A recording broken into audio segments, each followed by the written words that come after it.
Hi, thanks for joining us for the Family Plot, Gardening in the Mid-South. I'm Chris Cooper. Today is all viewer questions, vegetables, shrubs, and trees. It's a Q&A show just ahead on the Family Plot, Gardening in the Mid-South. Production funding for the Family Plot, Gardening in the Mid-South is provided by the WKNO Production Fund, the WKNO Endowment Fund, and by viewers like you. Thank you.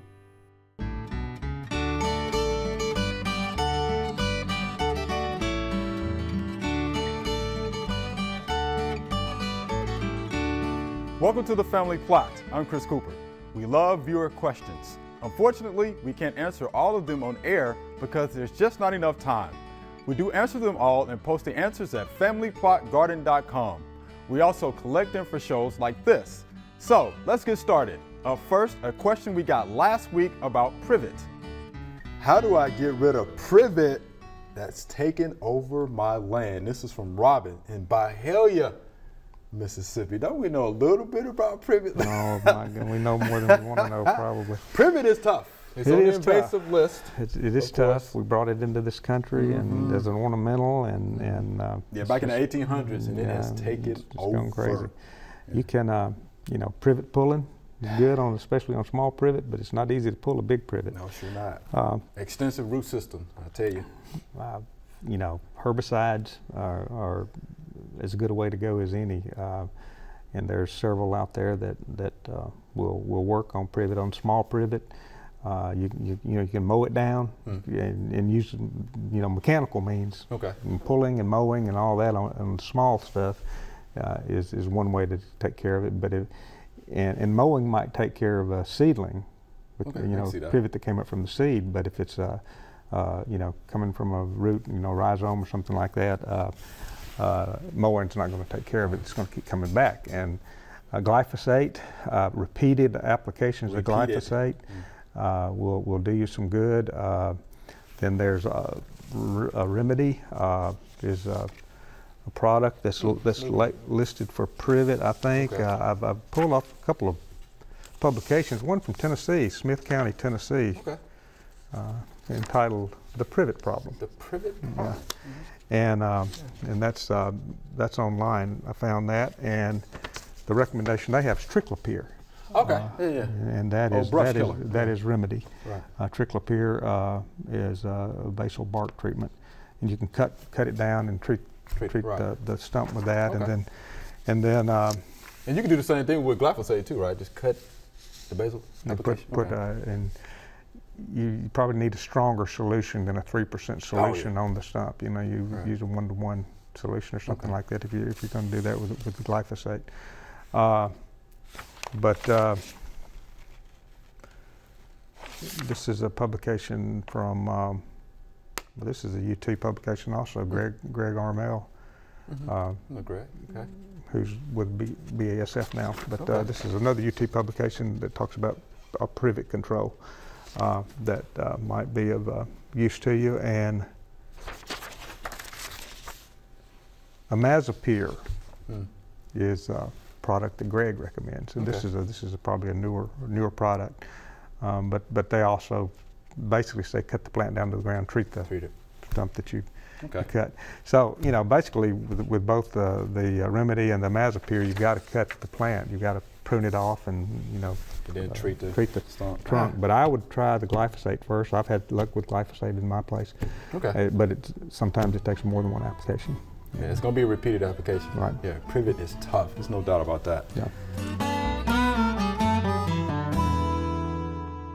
Around some of the old homes in town, there are very old pear trees that seem to provide reliable, abundant, and delicious fruit with hardly any spraying or maintenance involved. Did you hear that, Mr. D? Is there an old-fashioned pear tree that requires minimum maintenance? And this is from Douglas. So once again, Mr. D, reliable, abundant, delicious fruit with hardly any spraying. Yeah, I've seen that before.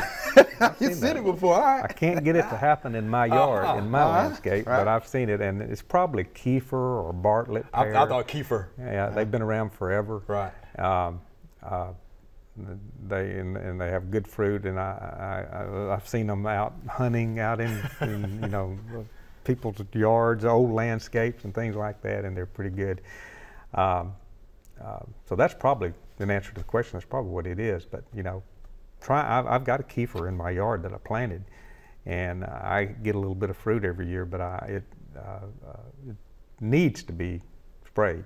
Needs to be sprayed. Yeah, okay. You know, and I haven't done a good job of doing that. I, you know, do as I say, not as I do. Because, right. you know, and I planted that tree because I'd seen that exactly. You know, what the person that wrote in said. So no fire blight? Fire blight, really bad the last 2 years. Yeah. Last year was the worst I'd ever seen. Okay. And it spread from my kefir pear to all my apple trees. How about that? And my moonglow pear. I have a couple of varieties. This year, it's not as bad, but it's still present on my kefir. Now, I didn't go with the antibiotic sprays. I did prune it last year, pruned out the diseased tissue, and so this is probably left over from last year. But you know, good luck with growing fruit, any fruit, without spraying. You know, if you are able to do that, then congratulations. But it might simply be that the trees that I've seen have been kind of off by themselves. Pears do better under cross-pollination, but they have male and female parts on the same trees, and they can self-pollinate. Right. So there's a pear tree up close to the old home place that you know, where I grew up on one of the neighbors' farms. It's still the tree's probably 40 years old, and it just still covered produces with pears every year. And it's just it's not an easy thing. Pears, you're much more likely to have good luck with pears without applying a lot of pesticides than you are with a lot of other fruit. Right. And much more. You know, they're much more hardy, and they have fewer problems with pears than you would with peaches and plums and nectarines and things like that. Apples are between pears and peaches, plums, and nectarines. So, you know, you can, you know, produce apples and pears without doing a lot of spraying, possibly in good years that don't have a lot of disease pressure. Right. Yeah. Okay. But we're thinking probably kefir, because I know you can grow those pretty successfully here in this area. Oh yeah, they grow here fine. For the past 3 years, my dogwoods and cherry trees have bloomed less and less. Is there anything I could do to help them bloom? This past year was very disappointing, and this is from Jeff right here in Memphis. So, Booker, he's disappointed. I mean, why do you think, you know, less and less blooms? Period of time it could be now. Sometimes the dogwood, they don't like a whole lot of fertilizer. Maybe you could have a lot of leaves on there. Maybe got too much nitrogen fertilizer in the soil over a period of time and cause it to not bloom in there. And also, you just might want to just go out and make sure you're getting the light in there too. The dogwood, they do good in the shady location. Right, understory trees. Understory tree and everything. But check that nitrogen fertilizer. Make sure you can get too much nitrogen fertilizer. And if you want to add some like superphosphate. That'll help put on some balloons sometimes. You know, anything that got blooming, you might want to add a little superphosphate to that. Okay. But I'll check and how the leaves look on there. The leaves look real pretty and green and no bloom. That could be one of the problems too much fertilizer, especially nitrogen fertilizer. All right, what are you thinking, Mr. D? I agree wholeheartedly. You know, that's the first thing I would think is if you have real healthy leaves, that there may, and it may not be that you're fertilizing the tree. It may be that you're just putting a lot of nitrogen on your lawn, and your tree roots go out 1.5 times the distance, you know, the height of the tree. So they're way out there. Those tree roots are way out there in your yard, and so you may be inadvertently applying too much fertilizer. Okay. Something else I would recommend, though, Jeff, make sure that you're looking at the bottom of that trunk, right? Because you might have borers. Could cause that damage as well, because you do have dogwood borers, and you also have cherry borers. Right. So I mean, that could be, you know, a problem as well. So I would look down there to see if you see any little holes, any little frags, anything like that, because that may cause that problem. Because when they get in there, of course, they're going to disrupt the flow of nutrients and water to the upper canopy. So that's something to consider as well. I went to a lady one time, though, and she had a problem there, and I started looking around the tree, and she had weed eater, damn it. They'll move some of the bark around there on that side of the tree. and it wasn't doing its way. That's terrible damage. That's terrible damage. Weed eater blight. Tree, yeah. Weed eater blight. Weed eater blight. That's why you need to mulch around correctly. Mulch correctly around trees. Weed eater blight. All right, so there you have it, Jeff. There's a couple of things we want you to look at. Look at your fertilizing. Definitely do check to make sure you don't have any borers, or do mulch. There are a number of gardening events going on in the next couple of weeks. Here are just a few that might interest you.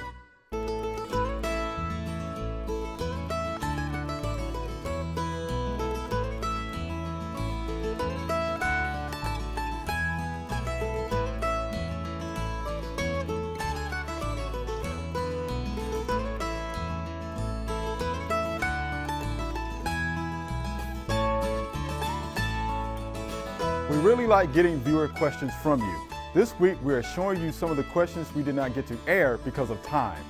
We continue with a question about using dwarf Mondo grass as a lawn alternative.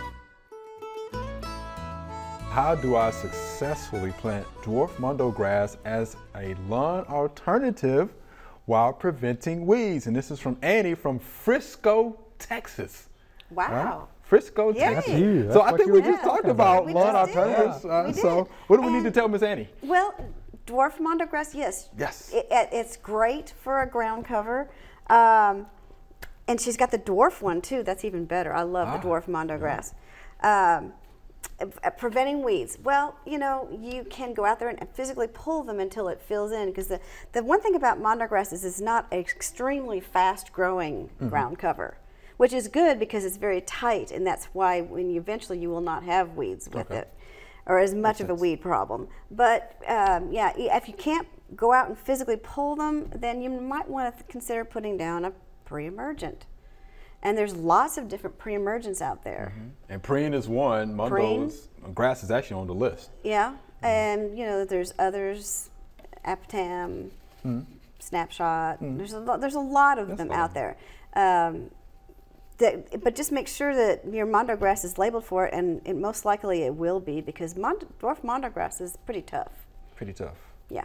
Okay. What about any of your landscape fabric? Would you recommend using any Well, of no, those, because it's never going to fill in. Right.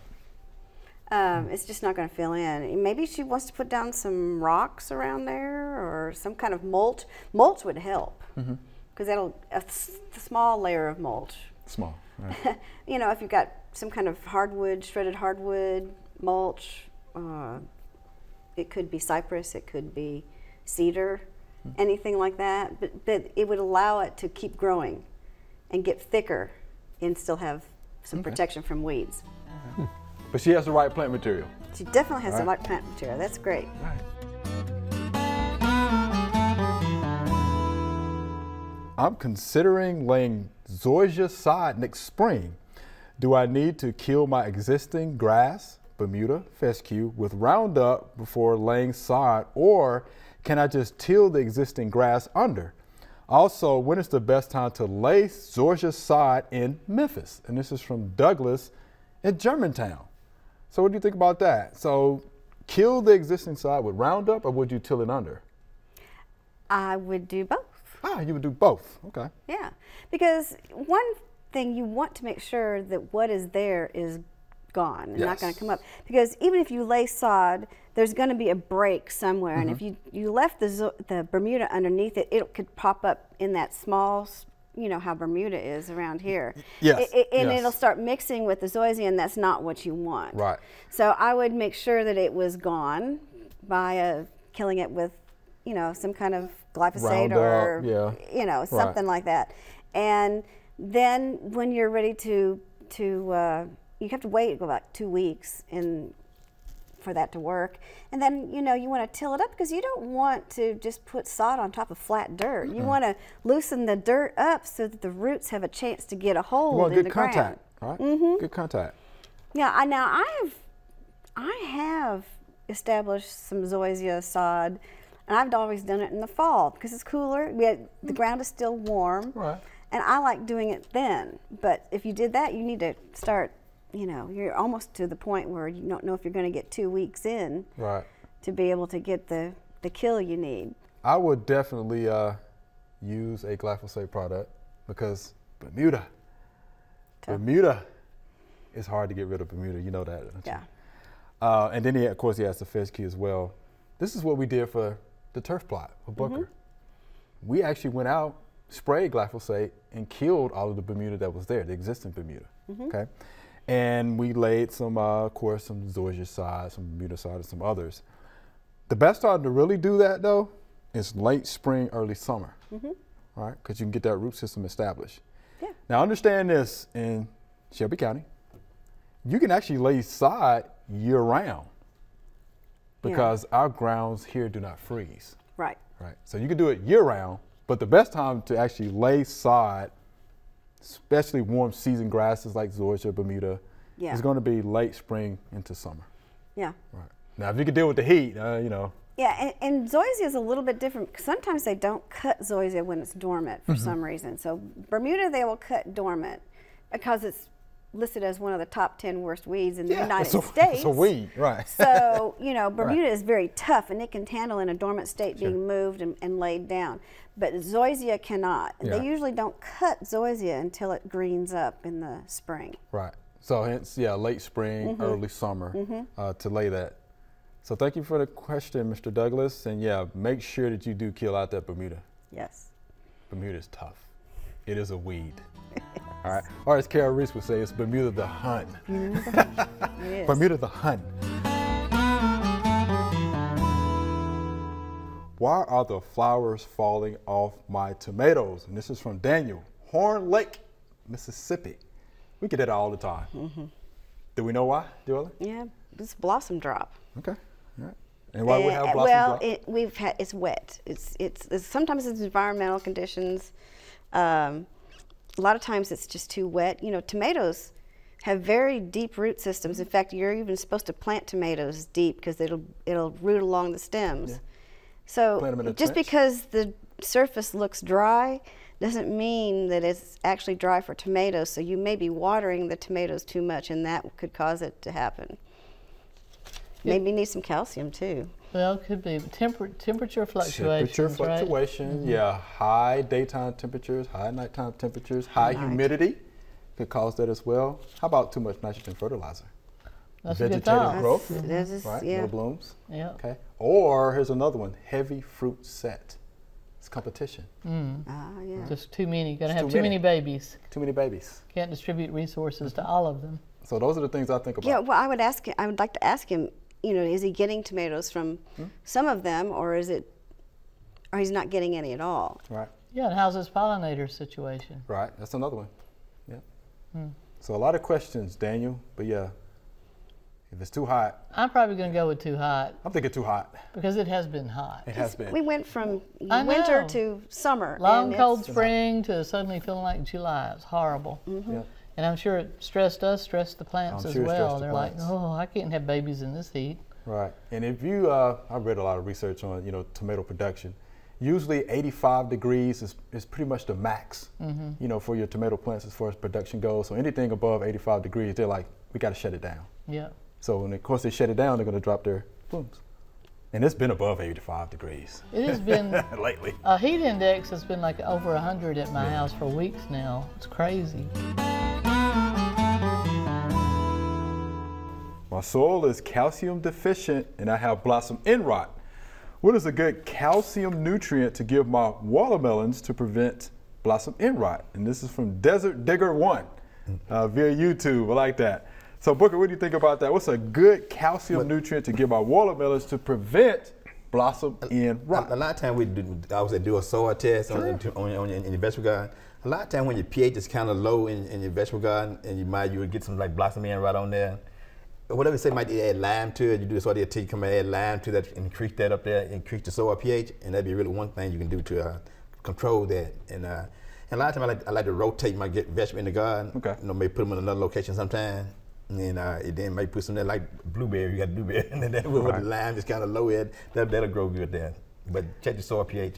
One thing I like to add, if Desert Digger. I like that. If Desert Digger has followed a soil test and if he checks his soil and he has adequate levels of calcium, then another thing that can cause blossom end rot is dry conditions. That's right. So the plant can't take it up. And since Desert Digger may live in the desert, Desert Digger might just need to water the tomato plants. Don't overwater it, but give it a good drink of water a couple of times a week. That might be the problem. But by far the best thing, like you said, Booker, soil test. We do soil test, yes. Agriculture, make sure calcitic lime, dolomitic lime, agricultural ground limestone, according to the soil test recommendation. For most vegetables, got between 6.0 and 6.5 is good soil pH in the area. So once you do your soil, they'll tell you, they'll write you back and let you know what to add to that. How much to add to it too? That's right. It is that good. Yeah, but do water it as well. Do water, that is a good point to move that calcium in the plant because it may have sufficient calcium. Wood ash is another good source of calcium. If you have a fireplace or a fire pit, if your calcium levels are deficient, you can add wood ash that will also help. It will actually raise the pH also, but it will add calcium to the soil. I have an apple tree. It bears fruit, but the fruit dries up before it matures. Why does this happen? And this is from Miss Sally in Bartlett. So an apple tree. So an apple tree. One apple tree. Okay. Bears fruit, but the fruit dries up. Okay. Most of the time when I see dried fruit on an apple tree, we call them mummies. Mummies, right. And most of the time they're a result of a fungal disease, several fungal diseases. Now, apple trees do require cross-pollination, but if she's got the fruit on there and they grow, usually if it's not pollinated, the fruit will fall off fairly quickly. She doesn't tell us, does she tell us that the fruit's continues hanging on the tree? She just said it bears the fruit, but the fruit dries up before it matures. Right. So I would call that a mummy, and I would ask Sally if she's following a regular home orchard spray program, because I think probably one of the rots is probably the problem, and there are several that can cause the fruit to shrivel up and just hang on the tree. Now, if you have those there hanging on the tree, or they fall on the ground underneath the tree, get rid of them. Don't even put them in your compost pile. Put them in your little Walmart bag, double bag, and put it in the garbage and let it go to a landfill somewhere. Or burn it. If you've got a burn pit, burning is a good way to get rid of it. But the home orchard spray guide it's very simple. This is out of the home orchard, and it's the same for apples and pears. It's basically Captan plus malathion. Just those two products are the two products that are, and you can buy a home orchard spray guide already, or home orchard spray that's already mixed. Right. Make sure it has apples on the label. You don't want to use one that has carbaryl in it, or 7, because it can actually cause apples to thin. It's used to thin apples. If you spray it regularly with carbaryl, they will throw all their fruit off. So that's good to know. Yeah. It'd be good to know what variety it is. Some of the yellow delicious varieties are self-fruitful, or some of the yellow ones are, but this doesn't sound like a pollination issue to me. Can you tell me what this plant is? I have 3 that come up in my flower bed by my azaleas every summer. I usually cut them down, so I'm not sure if they bloom. And this is from Melissa right here in Memphis.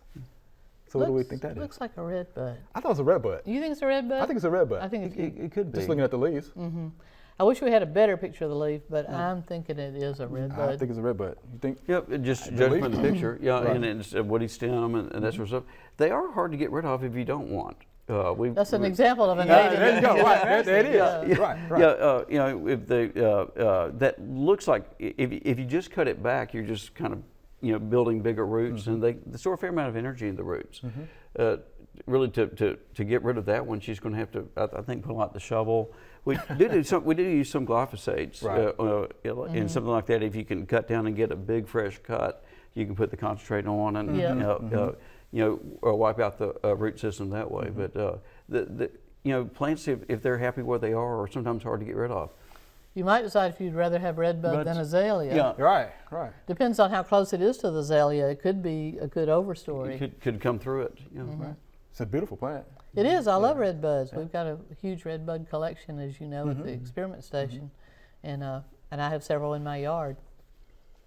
Oh yeah, I've got, I have one in my yard as well, so yeah, love it. Beautiful They thing. bloom at a great time, and it's really exciting. That's back when you're excited about your yard again. After when you're excited about it. Yeah, this time of year I just go in the house and wait for October. I'm like, too much weeding and watering to be done in about now. Red buds are also edible. The flowers tasty. All right, I heard you mention that before. That's right. Good flavored and good for our pollinators. A host plant for some of the butterflies, you may know which ones. I don't, but you're exactly right. Yeah. Okay. So there you have it, Melissa. Has a lot of good uses. Might be a better plant overall for all these different uses than the azaleas. Right. So something to consider. Remember, we love to hear from you. Send us an email or letter. The email address is familyplot@wkno.org, and the mailing address is Family Plot, 7151 Cherry Farms Road, Cordova, Tennessee 38016. Or you can go online to familyplotgarden.com. That's all we have time for today. To get more information on the questions we answered this week, go to familyplotgarden.com. We have all of today's questions listed at the top of the home page. Thanks for watching, and keep sending in the questions. It keeps us on our toes. I'm Chris Cooper. Be sure to join us next week for the Family Plot, Gardening in the Mid-South. Be safe.